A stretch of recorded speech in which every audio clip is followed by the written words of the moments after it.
দিঘলিয়া উপজেলায় ২ নং ওয়ার্ডের জামায়াতে ইসলামীর অফিস উদ্বোধন। জাহিদ হোসেন, মুক্তিযুদ্ধের চেতনা টিভির স্টাফ রিপোর্টার, খুলনা।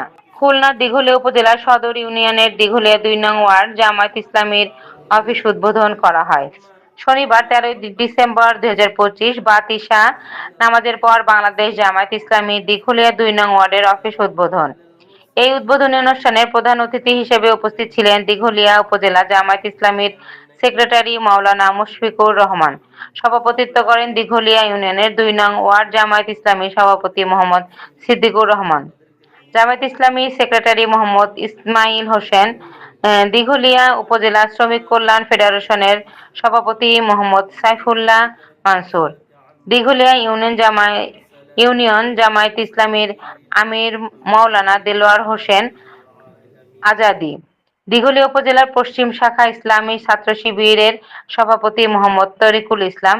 এ সময় দিঘলিয়া ইউনিয়নের বিভিন্ন ওয়ার্ডের নেতাকর্মীরাও উপস্থিত ছিলেন।